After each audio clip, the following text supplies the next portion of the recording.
We in the motherfucking house! This is the Gonna, you get in the lolly. Gonna. Okay. All right. Okay. Best show in Ghana, the best show in Ghana, the best show in Ghana. Okay. You get into the lolly. There we go. We are artists. We are already creative. So there we go. Yeah. All right. So, good morning, Michael. Good morning, guys. It's an honor to actually, have you here. Have you on board? Yeah. Same here. I was looking very forward to this talk. Exactly. Oh. Yeah. So, Yeah. Okay, what's that? What are you sipping? what do you have? No. You know why? Because I just learned from an anthropologist that white people have more in common with East Africans than East Africans with West Africans. Okay. Okay. And I thought that was very interesting, because the white people were the nomads. They were the ADHD, the nervous, and so they went all over the world, and that's why we are white, because we can't get sun. We can't get to get more sun, the vitamin D. Okay. So we become whiter and whiter to get more sun. So it has nothing to do with race. It's all bullshit. So we just, yeah. So how funny is that, huh? Is that a fun fact, So is that soup that you have? Is that soup? No, I just heard it on a podcast. I just heard a scientist tell that actually West and East African have less in common than white people and West and East African. Yeah, Okay, so what you have in the bowl? What you have in the bowl? Is it tea or is it soup? What do you say? What you have in your bowl? Is it tea or soup? Tea. Wow. Tea. That's In like that a very- bowl? No, it's just a Zoom. It's a small pole, because look, when I push okay. it back, Oh. but it looks like huge. Yeah. Everybody asked me that. Okay. All right, so let's get into it. So quickly, just introduce Michael Magrutsche to our listeners. Let them know who you are. I'm Michaell Magrutsche. I was born in Vienna, Austria, and then when I was 18, I moved to America, and I'm living now in Southern California in Laguna Beach. And I was a sick child. I couldn't fit into any systems. I couldn't belong to anybody. And then when I went to school, I found out I'm dyslexic, so I couldn't read. I couldn't understand. I couldn't understand, but I couldn't copy. Okay. And then I'm also found out that I'm dysgraphic. That means there's a dyslexic, when you see 13, but you say 31. And then and dysgraphic is also a perception thing. So if Hujet would write something on a piece of paper 5 years ago, I could read it. Okay. But if I write something and I can't, after an hour, I can't read my own writing. Wow. Or after a day. Okay. So it has nothing to do with how nice you write. I just cannot identify it. So I'm dysgraphic. So anything that is written is a problem for you, like to read. To read for me. So that's why I have to only type or use a voice recorder. Oh. Okay. So I can't, I'm writing my thing, and when I write something, for example, I wrote Hujet and Delali, I wrote in capital letters. Okay. And probably in tomorrow I can't read it. Oh. So let me get this straight. So in the moment you can actually read something, but then after right a now while, I can read it. I can read it, but also have the experience to talk to you. Okay. So I have heard Hujet talk to me. I've heard Delali talk to me. Okay. But when I'm writing it down and tried, let's say in a couple days to read, what did I write? What is it? H-U-G. And I can, because I wrote it in caps. But if I wrote it in cursive, then that wouldn't work. Oh. Oh, okay. Okay. Yeah. So I think you have touched base on what dyslexia and dysgraphia is. I mean, from what you have said. So now let's move on to is there any association between that and autism? I think yes. I think there is it's just a lighter version. I think ADHD is the first version that you get when you're constantly distracted. Okay. And then you get stronger, and perhaps in the connection with a trauma or something, you get dyslexia. Okay. Dysgraphia is just so new that nobody knows. I had it for 50 years and then found out, oh, this is dysgraphia. Okay. Now and understand what this is. But I thought it was me. When you think something isn't right with you from the system, you self-shame yourself. You say, oh my God, I'm a bad student. I can't read. Okay, but because you exist. In systems, you have value because you copy. You can copy. You can be like everybody else. Yeah. And so that's why art was I went to art and art was always my savior because I felt like a human there. Okay. Painting, I don't need to speak your language. I just paint the painting and you understand it. Yeah. If I make music, you understand it. So it is a bigger language than our language, art. Yeah. So for you, that is an easier way for you to communicate with anybody. Exactly. No. Yeah. Okay. Yeah. Minus. So now you know that was the way for you to communicate. But growing up as a child, you said you realized that as a child, right? At what point was it? In what grade did you realize that was your condition, and how did you deal with it from there? Oh, first, right away. Like I would say, perhaps, first when you go to school, you just play for the first, months or something. Mm-hmm. But then they say, okay, now 1 and 1 is 2. Now read that sentence. We learned the word apple. Read apple, Yeah. Okay. And then it started.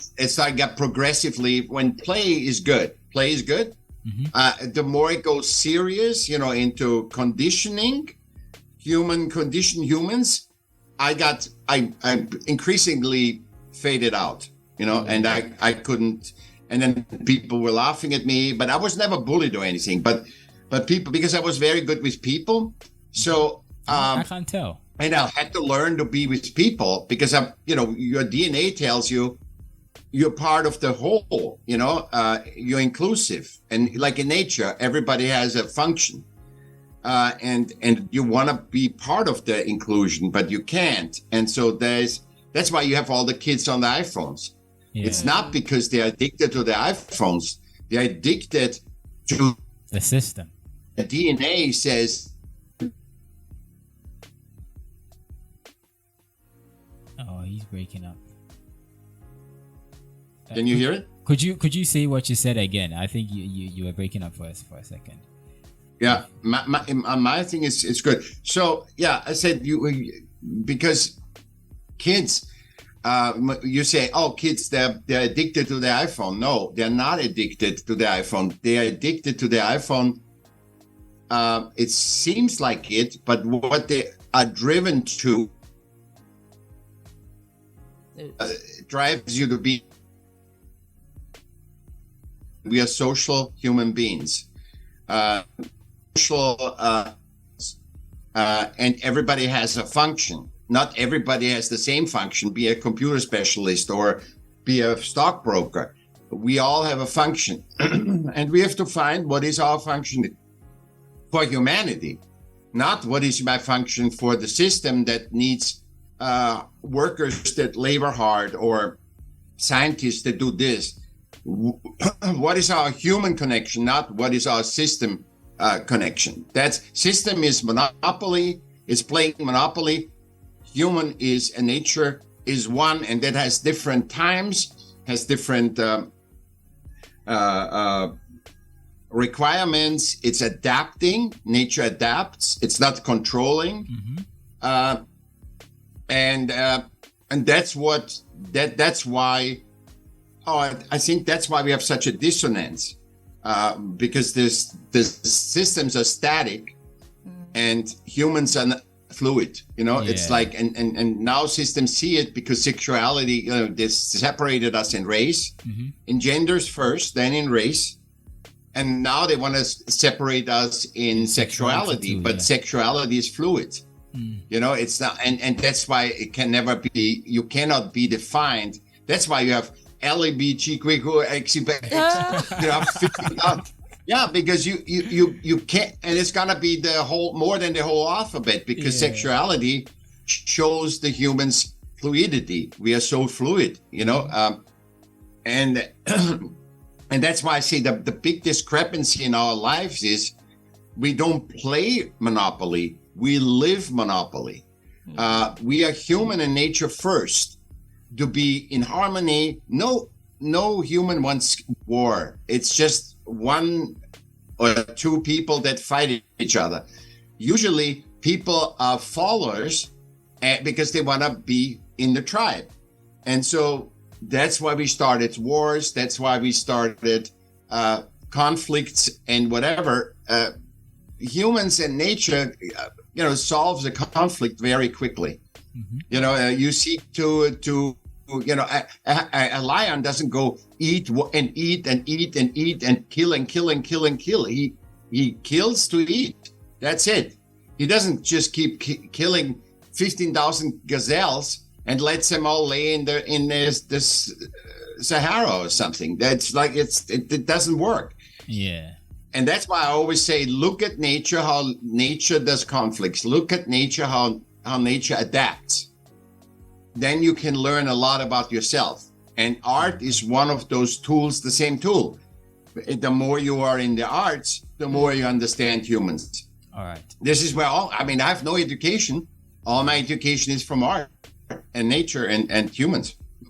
Okay, so exactly. So talking about the fact that you have no education, and then you already speak about the fact that you have thought to yourself throughout, time. Like everything that you know today is self-taught.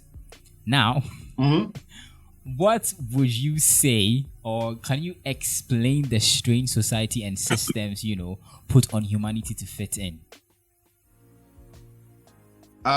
Yes, because every system is based on financial principles.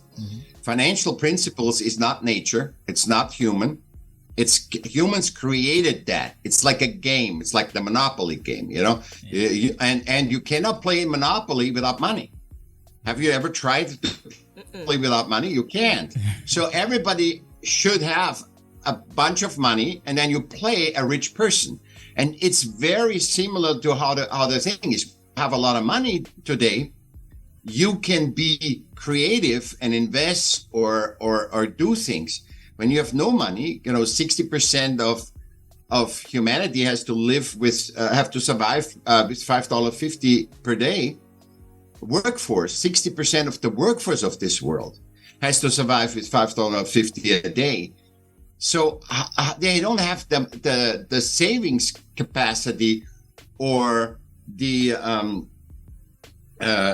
funds to start financial things. So you are forced, systems force people to survive because systems work on a different level. They need to make more, better, faster, cheaper. Yeah. But humans don't function like this. And that comes the discrepancy you asked me for. The discrepancy is a system has a static 24/7. It wants more, cheaper, better, bigger. And humans don't work like that. Humans need to relax. They need to sleep to be the maximum. If I want to get the maximum of you out of you, Dilali, I want to make sure you are balanced, that you do the best job that you can do. If you're out of balance, because I ask you to work harder, longer, cheaper, that's the discrepancy. That's the aggressive. And the funny thing is, there's enough money, enough food for everyone. But 2.5 times more food that we eat in this planet, and still 25,000 people die a day on hunger. Yeah. So I'm not the one of these saying, oh, you're obviously poor, but there's other functions too. But why can't we fix that first? Why can't we say every human needs to have a roof over their head? Because they exist. In nature, you have value because you exist. Yeah. It's not, I told you that before, the elephant and the ant, there's no difference. They have different functions, but they have both worth. They're valuable, the same value. They have differences, but they have the same value. Yeah. They don't judge. In humanity, we adapt. So we start adapting and say, oh my God, you're a different race. You must be, quote unquote, whatever you are. Yeah. Which the systems have told us, because the system had to separate us. Yeah. Oh, you're a different gender. Oh my God. You are a different gender. I don't know what to do with you. You know, well, you're human. Yeah. You're human. I mean, we are all human. But otherwise, we couldn't talk right now. Exactly.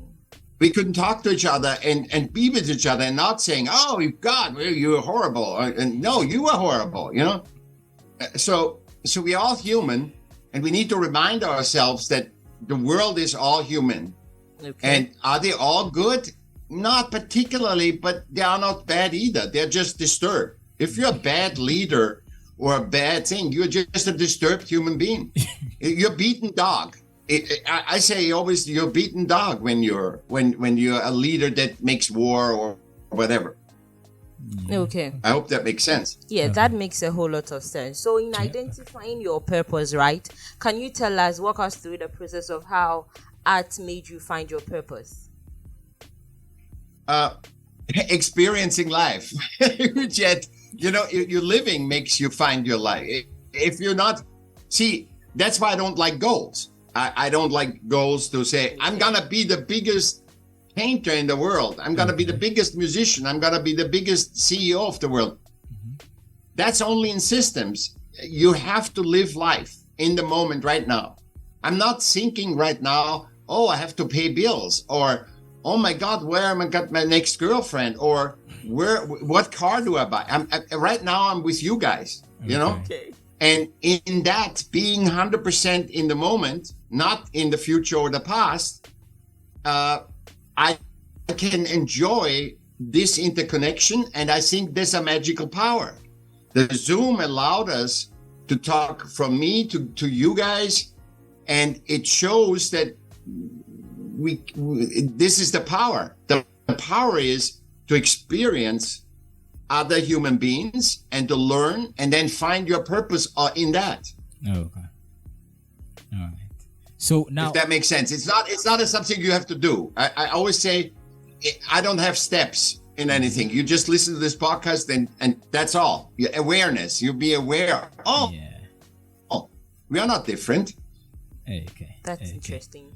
So now you've mentioned how art saved you and how you found your purpose. Now, I want you to tell us the importance of art to humanity. I mean, you found how important it is to you. So, like, how exactly do you think it benefits the world? We talked already about it. First of all, it's the only universal language. Mm-hmm. So when I sing about Ghana and Puget and Dilali, then there's a language where you start laughing, you know, and that language you understand, you know. You understand I'm not coming in war. I don't have a hidden agenda. I don't want to get something to sell you. Yeah. It's a universal, and it keeps you human, because art doesn't have a form. So art doesn't say this is right or this is wrong. Art is just wants to be created. That's what art does. So it's always brings you into humanity. You can be horrible and saying, oh my God, I'm very conservative, I'm very liberal, I'm this and that according to systems. But then everybody finds themselves when they open a new museum or a show or a music. Mm-hmm. You look at the music thing, you see every kind of people in music stadiums. You find any kind of people in theater or whatever. It's just always unites us. Art unites us, and art is the language that we all speak inherently. Because I'm not telling you, Delilah, to put that t-shirt on. You like that color and you like that t-shirt. So you put that on for you. So you have that inherent muscle to be creative for you, to create your podcast. Everybody I talk to has a different podcast, a different look, a different everything. Yeah. So you have that muscle. Nobody tells you what to do. You, when you want to create something. Mm-hmm. And that's why I think we don't look at the creation of art. We look at, and this is where art is endangered, because we look at the product. So what the system says, this is art, is really the wrong thing. It's the product of art. It's the creation of art where the value is. Like what I said, how do you learn? I said, being in the moment, our experience together, that's the power, not how many likes this podcast has or how many people say, oh, it's the greatest podcast ever. Yeah. It's about the process right now. This is the most powerful thing, how we create it. And people don't look at that. They look at the product. I need likes. I need be number one podcast. I need to be this. But then you lose the whole experience. Yeah. And then, okay, I say, okay, this podcast is the number one podcast tomorrow. But then it's over. Then you have to start from new. It's like in economy, you reach the first quarter, you have the goal, you're happy, and you have to start again. It's a constant lack. You feel always not enough. And that's why people don't feel enough. And that's why people don't think they're worth anything. Okay. Yeah. Yeah. All right. So that's actually amazing. Now, quickly, before you go, can you break down what, a creative voice is? I think I got a little bit from what you were saying about the role art plays, but then can you just break down what creative voice really is? Yeah. So I started a movement called, in 2015, it's called the Self-Aware Artist in Laguna Beach. And what it is basically, what the creative voice is, physical representation of your spirit. You, Delilah, are unique. There's only one Delilah in the whole universe. There's one Huguette in the universe. There's nobody is a copy of you. And what the creative voice is, a representation in the physical of that uniqueness. Make sense? Yeah, it does. Yeah. So that's what it is, and we are all unique, and the better we, like branding. What is branding? Is in the system. It's that in the system. So what you're doing, you've made a brand out of it. But basically, the creative voice is who you are in spirit, not with what race you are, what sexuality you are. It has nothing to do with it. It is who you are in spirit to express yourself, and in the physical. And when you have a defined voice, then people recognize your spirit not only by you and me meeting, but also by saying, yeah, and that makes it clear that is Huguette. That is Huguette. Huguette is that person. And sometimes you see somebody has something weird on, and not weird in the fact that it doesn't fit to the person, because then the person is just saying, I need Louis Vuitton, I need these brands, They have no idea who they are because they have a Rolex watch, they have everything, but they don't know who they really are. Yeah. Huh? All right. Okay, great. So that's amazing. So yeah, that was an amazing conversation that we had with you. Thank you so much for joining us. We are out of time, sadly. But then, yeah, we are. Oh, okay. We can do it always. We can do it always again, guys. You just where I am. You just reach out and we can do it all. We can do it specifically for our team another time. Yeah, we'd certainly like to continue this conversation. But before you go, we want you to do a little bit of African thing. So you'd have to say, I think you'd have to just say thank you in one of our languages, or maybe two of our languages. Okay. Can you say follow brara? Follow brara. Okay. Wow. Okay. That's Now, what language is that? that's Yeah, I speak fluent. I was cheating. I speak fluently African. No, I'm not. I'm not. I was just cheating. You do not. Okay, so we said you are going to do two languages in Ghana, right? So, Fanti is almost the same as you. So you are going to say it in Ghana. So Ghana, you are going to say Minda Moshin. no. Oyiwadon. Oyiwadon is Oyiwadon. Like Oyiwadon is thank you, but like me Daboshi is I'm thanking you. okay. So can you say? So you say Oyiwadon. You that though? Is that right? Michael, take it easy. Now hold on. You that though? I said, you probably let me say, I'm a crazy donkey. That's what you want. No. Actually, what it means. You that though? There we go. See? That is humor, and that.